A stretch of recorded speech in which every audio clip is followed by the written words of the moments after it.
નમસ્કાર નમસ્કાર વિદ્યાર્થી મિત્રો, આજે આપણે ધોરણ 8 ગણિત પ્રકરણ 1 સમય સંખ્યાઓ વિશે અભ્યાસ કરીશું.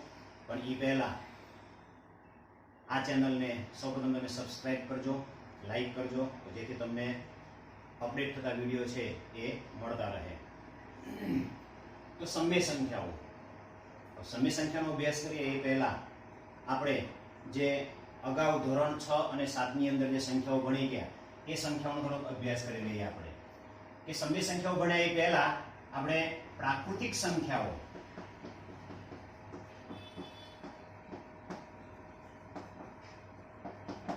પ્રાકૃતિક સંખ્યાઓ કઈ કઈ હોય એના વિશે આપણે ખબર હોવી જોઈએ. પ્રાકૃતિક સંખ્યાઓ એટલે કે નેચરલ સંખ્યાઓ, બરાબર. અને એ સંખ્યાઓની અંદર આપણે જો જોઈએ તો 1 2 3 4 5 6 થી લઈ અને અનંત સુધી આવેલી હોય છે. એટલે કે પ્રાકૃતિક સંખ્યાઓની અંદર ફક્ત ધન પૂર્ણાંકનો જ સમાવેશ થાય છે, એમાં બીજી કોઈ સંખ્યાનો સમાવેશ થતો નથી. ત્યાર પછી બીજી જે સંખ્યાઓ આપણે ભણી ગયા એ પૂર્ણ સંખ્યાઓ.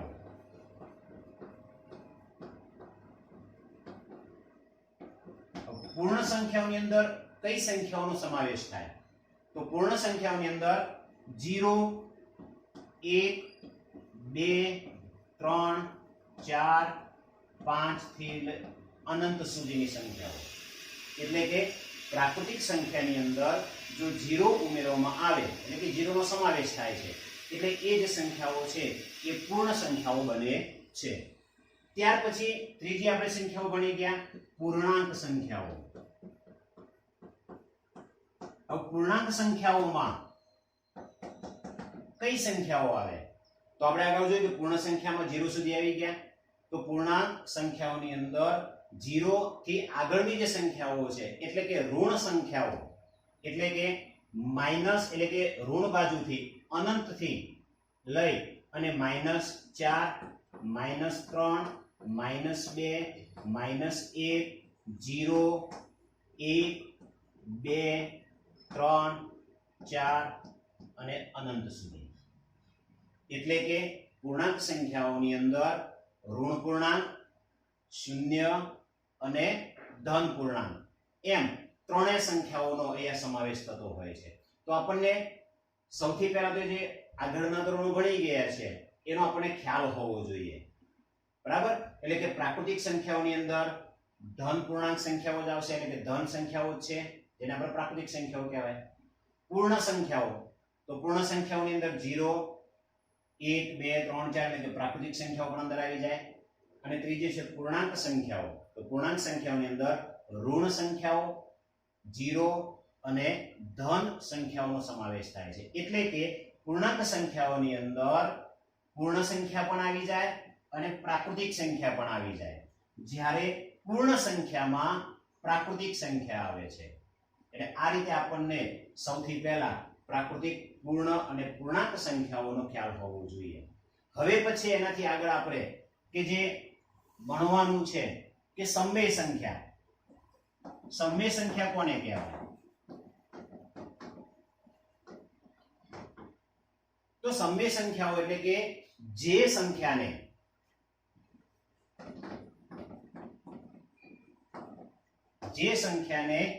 p ના છેદમાં q સ્વરૂપે દર્શાવી શકાય.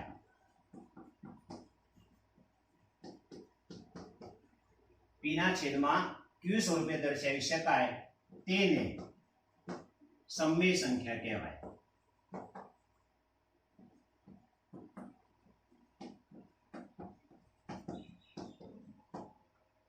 જ્યાં p અને q પૂર્ણાંક સંખ્યાઓ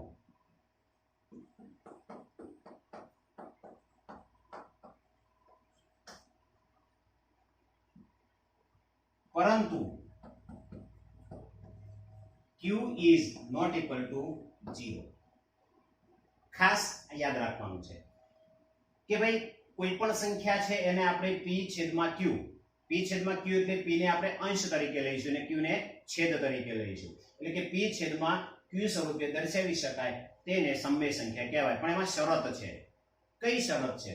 કે ભાઈ p અને q કઈ સંખ્યાઓ હોવી જોઈએ? પૂર્ણાંક સંખ્યાઓ. પરંતુ q is not equal to 0, એટલે કે q ની કિંમત 0 લેવાની નથી. એનો સીધો મતલબ એ થશે કે આપણે p છેદમાં q દર્શાવીશું તો q છે એને 0 તરીકે દર્શાવવાનો નથી. હવે આ સમય સંખ્યાઓ કઈ કઈ હોય એ આપણે જોઈ લઈએ. કે દાખલા તરીકે 2/5, 3/4, -2/5, 6/-7, આ બધી સમય સંખ્યાઓ કહેવાય. આવી આપણે ઘણી બધી સમય સંખ્યાઓ છે એ લખી શકીએ. બરાબર? એટલે કે સમય સંખ્યાનો મતલબ આપણને ખબર હોવો જોઈએ કે એને p છેદમાં, આને આપણે p તરીકે ઓળખીશું અને q તરીકે, એટલે કે p છેદમાં q સ્વરૂપે દર્શાવી શકાય તેવી સંખ્યાઓને સમય સંખ્યાઓ કહેવામાં આવે છે. q 0 લેવાનું નથી. આપણે જો q 0 લઈએ તો શું થઈ જશે? ધારો કે આપણે 3/0 લીધો, બરાબર? કારણ કે q કેમ આપણે લેવાનો નથી એનું કારણ છે કે q જો 0 લેવામાં આવે તો તમે 3 ને 0 વડે ભાગી શકતા નથી, આપણને જવાબ મળી શકતો નથી. એટલે એટલા માટે આ q છે એટલે કે q is not equal to 0 હોવો જોઈએ. બરાબર? એટલે આ વાત થઈ આપણે કે સમય સંખ્યા. ત્યાર પછી આપણે બીજું એક જોઈએ. બરાબર? કે સમય સંખ્યા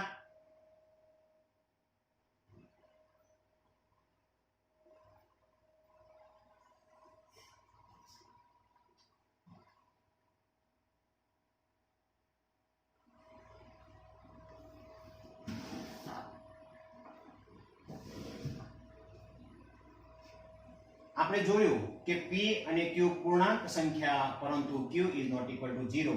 બીજી કેટલીક સંખ્યાઓ આપણે જોઈએ કે સમય સંખ્યાનો ખાસ આપણે અભ્યાસ કરવાનો છે. પ્રશ્ન એમ થાય કે ભાઈ 1, 2, 3 આ સમય સંખ્યા કહેવાય?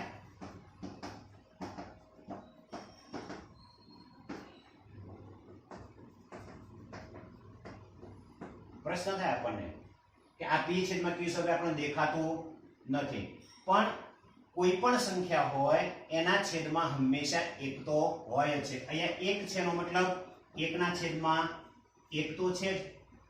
અહીં ફક્ત 2 છે એનો મતલબ 2/1 તો છે જ.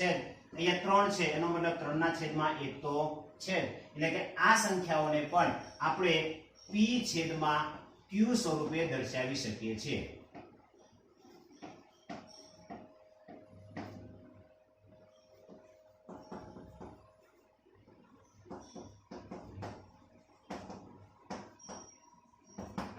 એટલા માટે આ સમય સંખ્યા કહેવાય. આપણે પ્રશ્ન એવો થાય કે ભાઈ 0 એ સમય સંખ્યા કહેવાય? 0 એ સમય સંખ્યા કહેવાય?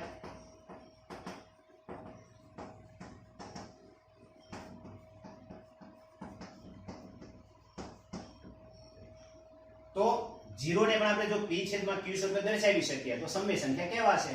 તો આપણે p છેદમાં q સ્વરૂપે દર્શાવવું હોય તો p ના છેદમાં q is equal to 0 ના છેદમાં 1.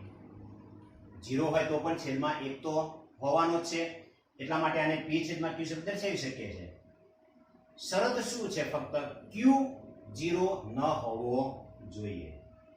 ઉપર p છે એ 0 હોય તો ચાલે, કારણ કે p અને q એ પૂર્ણાંક સંખ્યાઓ છે. પૂર્ણાંક સંખ્યાઓમાં ઋણ સંખ્યા આવી જાય, 0 આવી જાય અને ધન સંખ્યા પણ આવી જાય છે. એટલા માટે 0 ને પણ આપણે સમય સંખ્યા કહી શકાય. આમ આપણને સમય સંખ્યાઓ છે એ ધન સમય સંખ્યાઓ મળે, શૂન્ય સમય સંખ્યા મળે અને ઋણ સમય સંખ્યા પણ મળે. એટલે આપણને એનું વર્ગીકરણ કરતા પણ આવડવું જોઈએ કે સમય સંખ્યાઓનું વર્ગીકરણ કરતા પ્રશ્ન પૂછાય તો એ વર્ગીકરણનો પ્રશ્ન પણ આપણને આવડવો જોઈએ. -3/4, -5/2, 3/-4 આ જે સંખ્યાઓ છે એ ઋણ સમય સંખ્યા કહેવાય.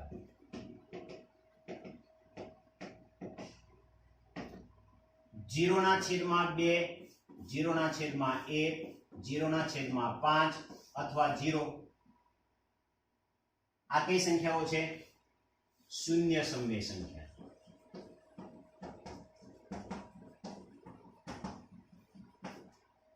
જ્યારે 3/2, 5/3, 7/4 આ જે છે એને ધન સમય સંખ્યા કહીશું.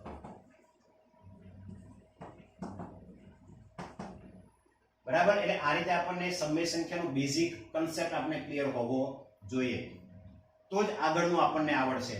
કે જેમ કે સમય સંખ્યા કોને કહેવાય? ફરીથી આપણે કે જે સંખ્યાને p ના છેદમાં q સ્વરૂપે દર્શાવી શકાય તેને સમય સંખ્યા કહેવાય. જ્યાં p અને q પૂર્ણાંક સંખ્યા છે પરંતુ q is not equal to 0. દાખલા તરીકે 2/5, 3/4 એના ઉદાહરણ છે. સમય સંખ્યાઓ પણ ઋણ સમય સંખ્યા -3/4, -5/2, 3/4, -4 ને પણ ઋણ સમય સંખ્યા કહેવાય, -5 ને પણ ઋણ સમય સંખ્યા કહેવાય. કારણ કે છેદમાં એક આપણે દર્શાવતા નથી પણ છે ખરો. એ જ રીતે 0/2, 0/1, 0/5 અને 0 આ જે છે એને શૂન્ય સમય સંખ્યા કહેવામાં આવે છે. ત્યાર પછી 3/2, 5/3, 7/4 ઇવન કે 5 એકલા 5 આપે તો પણ એ સમય સંખ્યા કહેવાશે. 3 એકલા આપ્યા હોય તો પણ એ સમય સંખ્યા એટલે કે ધન સમય સંખ્યા છે. કઈ સમય સંખ્યા? ધન સમય સંખ્યા. તો આપણે આ સમય સંખ્યાનો જે બેઝિક કન્સેપ્ટ છે એ આપણે જોયો. હવે એનાથી આગળ આપણે જોઈએ કે ભાઈ આ સમય સંખ્યાના ગુણધર્મો. આપણે સમય સંખ્યાના જુદા જુદા ગુણધર્મોનો અભ્યાસ કરવાનો છે કે જે ધોરણ 6 અને 7 ની અંદર આપણે ભણી ગયા. કે ધોરણ 6 અને 7 ની અંદર આપણે સંખ્યાઓના ગુણધર્મો, પૂર્ણ સંખ્યા અને પૂર્ણાંક સંખ્યાનો ગુણધર્મો ભણી ગયા. કે સમૃદ્ધતાનો ગુણધર્મ, ક્રમનો ગુણધર્મ, જૂથનો ગુણધર્મ, વ્યસ્તનો ગુણધર્મ, તટસ્થ સંખ્યાનો ગુણધર્મ અને ગુણાકારનો સરવાળા પર વિભાજનનો ગુણધર્મ. આ બધા ગુણધર્મો છે એ હવે આપણે સમય સંખ્યા ઉપર અભ્યાસ કરવાનો છે.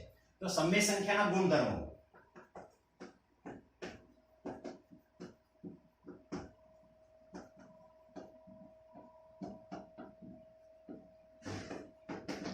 સમય સંખ્યાના ગુણધર્મની વાત કરીએ આપણે તો સૌથી પહેલો સમૃદ્ધતાનો ગુણધર્મ. પહેલો ગુણધર્મ કયો છે? સમૃદ્ધતાનો ગુણધર્મ.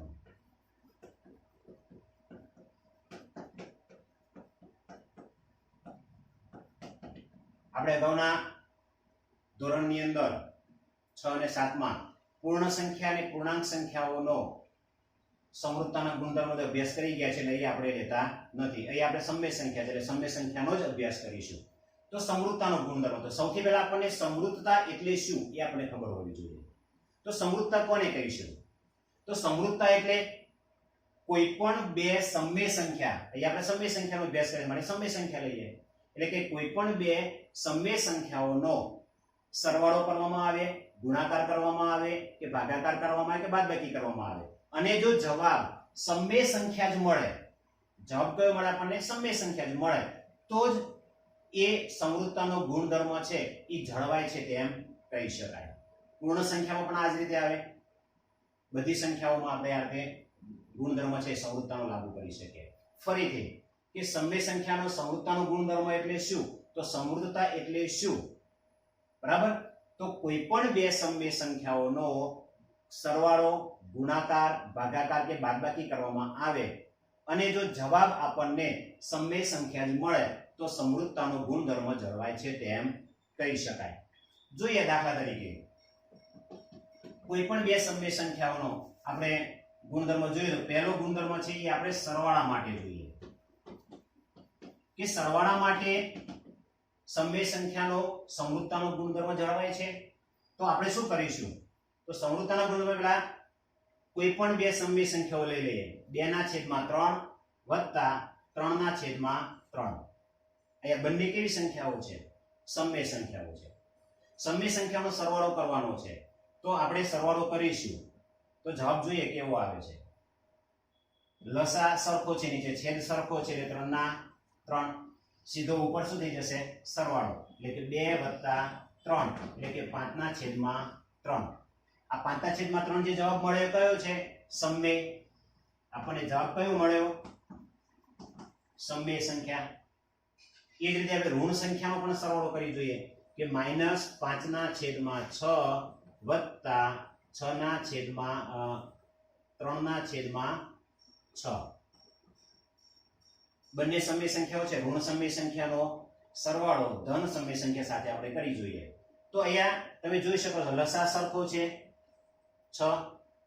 હવે આપણે ઉપર -5 વત્તા 3. હવે આપણે પ્લસ માઇનસ ના નિયમો યાદ કરવા પડે. પ્લસ માઇનસ ના નિયમો આપણને યાદ હોવા જોઈએ. માઇનસ પ્લસ હોય તો બાદબાકી કરવાની છે અને મોટી સંખ્યાનું ચિહ્ન મૂકવાનું છે. વચ્ચે પ્લસ છે એટલે સરવાળો કરવાનો નથી, પણ બંને સંખ્યા આગળ કયા ચિહ્ન છે એના આધારે આપણે નક્કી કરવાનું છે કે સરવાળો કરવો કે બાદબાકી કરવી. તો બંનેના ચિહ્નો તમે જોઈ શકો છો કે માઇનસ પ્લસ છે. માઇનસ પ્લસ હોય ત્યારે આપણે બાદબાકી કરવાની રહેશે અને મોટી સંખ્યાનું ચિહ્ન મૂકવાનું છે. એટલે બાદબાકી કરો પહેલા 5 ને 3 જાય તો 2. મોટી સંખ્યાનું ચિહ્ન કયું છે? માઇનસ. એટલે -2/6. તો આ -2/6 જે 6 સંખ્યા મળે એ કઈ સંખ્યા છે? સમમેય સંખ્યા. બરાબર. હવે આપણે 0 સમમેય સંખ્યા સાથે પણ આપણે સરવાળો કરી જોઈએ.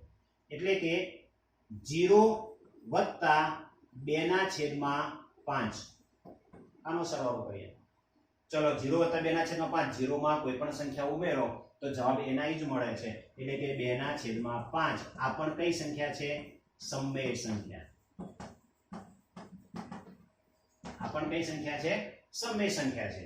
તો આના પરથી આપણે જોઈ શકીએ કે સરવાળામાં સમમેય સંખ્યાનો સમૃદ્ધતાનો ગુણધર્મ છે જળવાય છે. કારણ કે સમમેય સંખ્યાનો સરવાળો કરતા આપણને જવાબ સમમેય સંખ્યા જ મળે છે. એટલે કે સરવાળા માટે સમમેય સંખ્યાનો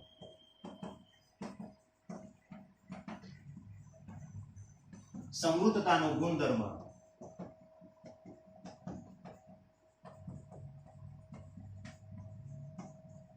જળવાય છે. બરાબર. આ સરવાળા માટે થયું. હવે એ જ રીતે આપણે બાદબાકી માટે પણ લઈ શકીએ. તો હવે આપણે બાદબાકી માટે જોઈએ કે બાદબાકી માટે આપણે શું કરી શકીએ. તો એ જ રીતે જે રીતે આપણે આની અંદર અભ્યાસ કર્યો, બરાબર. તો બાદબાકી માટે આપણે જોઈએ તો બે સમમેય સંખ્યાઓની બાદબાકી આપણે કરીએ. દાખલા તરીકે 2/5 -3/5. એ બંને સમમેય સંખ્યાઓ છે. સમમેય સંખ્યાઓની બાદબાકી કરવાની છે. બંનેનો લસા છેદ સરખો છે માટે લસા 5 થશે અને ઉપર જે સંખ્યા આપી છે એને ચિહ્ન સાથે મૂકી દેવાનું એટલે 2 - 3. હવે પ્લસ માઇનસ ના નિયમો યાદ કરો પાછા ફરીથી કે આ 2 એ આગળ ચિહ્ન નથી છતાં પણ એને આપણે ધન કહીએ છીએ. પ્લસ ની નિશાની હોય છે એટલે પ્લસ માઇનસ ની નિશાની છે. પ્લસ માઇનસ નિશાની હોય ત્યારે બાદબાકી કરવાની છે અને મોટી સંખ્યાનું ચિહ્ન મૂકવાનું છે. તો 2 - 3 એટલે કે 3 માંથી 2 જાય તો 1. મોટી સંખ્યા કઈ છે? 3. એની આગળ નિશાની કઈ છે? માઇનસ. તો -1/5. આ જે જવાબ મળ્યો એ કઈ મળ્યો આપણને? સમમેય સંખ્યા. બીજું ઉદાહરણ જોઈએ. 2 માઇનસ લઈએ. -7/3 -5/3.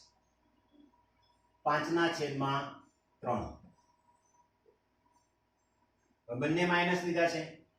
હવે આની બાદબાકી આપણે કરવી છે. આ ધન સમય સંખ્યા થઈ ગયા, કૌંસ કરો એટલે ધન થઈ જાય. હવે આનું શું કરશું આપણે? તો આના પણ તમે જોઈ શકો નીચે છેદ સરખો છે 3. સીધો ઉપર આપણે -7 -5. બંને માઇનસ છે. હવે જ્યારે ચિહ્નો સરખા હોય ત્યારે સરવાળાની ક્રિયા કરવાની આવે. બંને પ્લસ હોય, બંને માઇનસ હોય તો સરવાળાની ક્રિયા કરવાની. પણ ચિહ્ન કયું મૂકવાનું? મોટી સંખ્યા મૂકવાની જરૂર નથી આમાં. આમાં માઇનસ છે તો માઇનસ જ ચિહ્ન મૂકવાનું છે, એટલે કે -12/3. તો આ જે સંખ્યા છે એ પણ કઈ સંખ્યા થઈ? સમમેય સંખ્યા. બરાબર. બીજું એક ઉદાહરણ લઈએ હજુ. હવે છેદ એ સરખા, આપણે છેદ અલગ અલગ લઈને એક ઉદાહરણ જોઈ લઈએ કે 3/7 -3/7 -4/5. બંને સમય સંખ્યાઓ છે અને બંનેનો આપણે શું કરીએ છીએ?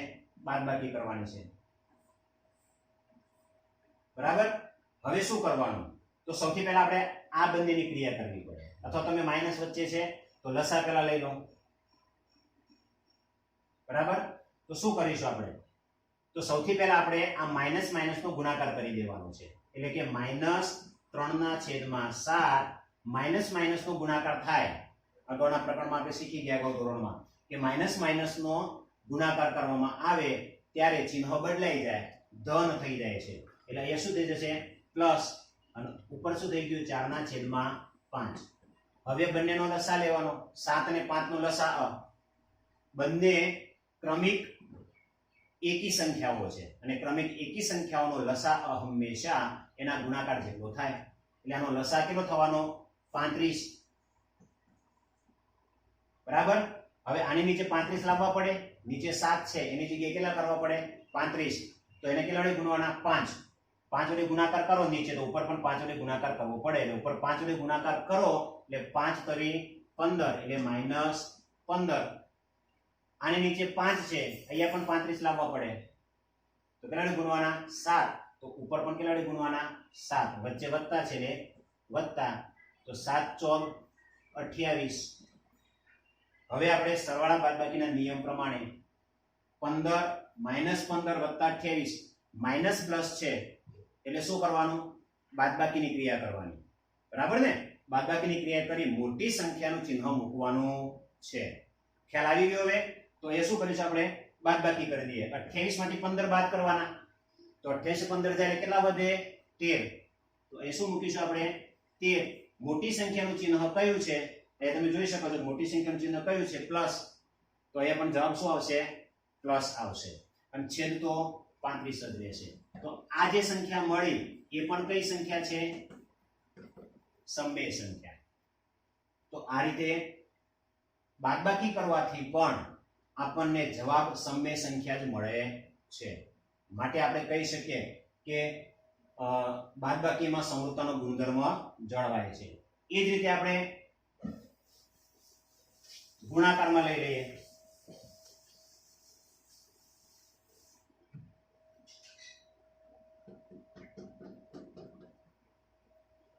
ગુણાકારની અંદર પણ એ જ રીતે બે સમમેય સંખ્યાઓનો ગુણાકાર કરવાનો. 3/4 ગુણ્યા 5/3. ગુણાકાર આપણે અગાઉના ધોરણ અંદર શીખી ગયા. બરાબર. તો ગુણાકાર છે એ ઉપરનો અંશનો અંશ સાથે ગુણાકાર થાય અને છેદનો છેદ સાથે ગુણાકાર કરવાનો છે. અંશનો અંશ સાથે અને છેદનો છેદ સાથે ગુણાકાર કરવાનો છે. તો અંશનો અંશ સાથે ગુણાકાર કરો એટલે 5 તરી 15, 4 તરી 12. તો આ કઈ સંખ્યા મળી આપણને? સમમેય. બરાબર. બીજું ઉદાહરણ લઈએ કે 0 ગુણ્યા 3/7. 0 સાથે ગુણાકાર કરો એટલે જવાબ શું આવશે? 0 જ આવશે. એટલે જવાબ શું થઈ ગયો? 0. તો 0 એ પણ કઈ સંખ્યા છે? સમમેય સંખ્યા છે. એ જ રીતે માઇનસ સંખ્યા લઈ લઈએ. -3/7 ગુણ્યા 4/6. તો આમાં પણ માઇનસ ભલે હોય, ગુણાકાર માઇનસ પ્લસ નો ગુણાકાર કરો જવાબ શું આવશે? માઇનસ આવશે. એટલે 4 તરી 12 -12/6 = 42. તો આ પણ કઈ સંખ્યા મળી આપણને? સમમેય સંખ્યા જ મળે છે. એટલે આ રીતે ગુણાકારની અંદર પણ બે સમમેય સંખ્યાઓનો ગુણાકાર કરવાથી જવાબ સમમેય સંખ્યા જ મળે છે. એટલે ગુણાકારમાં પણ સમમેય સંખ્યા માટે સમૃદ્ધતાનો ગુણધર્મ છે એ જળવાય છે. હવે આપણે ભાગાકારમાં જોઈએ કે ભાઈ ભાગાકારમાં સમૃદ્ધતાનો ગુણધર્મ જળવાય છે.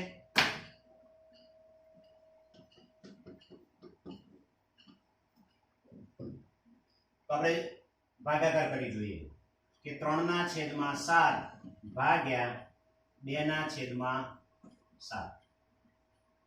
તો ભાગાકાર કરીએ તો ભાગાકારની અંદર શું કરવાનું છે? તો આપણે ખબર છે, અગાઉ શીખી ગયા આગળના ધોરણમાં કે ભાગાકાર છે એને ગુણાકારમાં ફેરવવા પડે.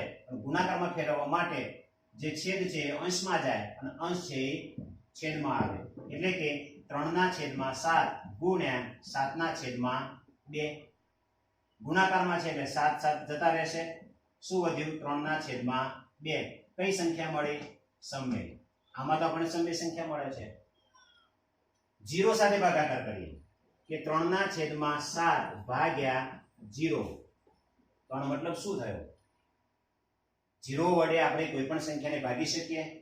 નથી ભાગી શકતા. તો અહીંયા આપણને કોઈ જવાબ મળશે નહીં.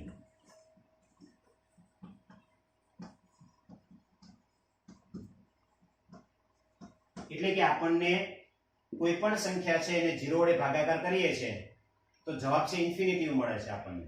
એનો જવાબ મળતો નથી, સમય સંખ્યા જ મળતી નથી. માટે ભાગાકારમાં સમૃદ્ધતાનો ગુણધર્મ છે એ જળવાતો નથી. તો આપણે સમૃદ્ધતાનો ગુણધર્મ છે સમય સંખ્યા માટે સમૃદ્ધતાનો ગુણધર્મ શેમાં જળવાય અને શેમાં ન જળવાય એ આપણે જોયું કે ભાઈ સરવાળા તો ગુણધર્મ જળવાય છે.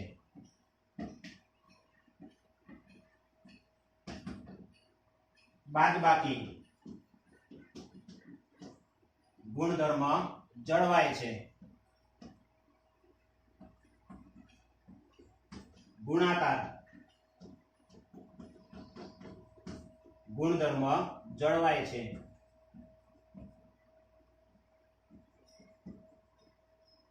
ભાગાકાર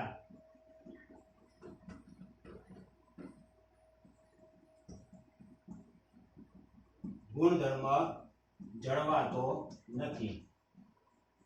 તો આ રીતે આપણે સમય સંખ્યાનો સમૃદ્ધતાનો ગુણધર્મ ચારે ચાર ક્રિયાઓમાં જોઈ ગયા.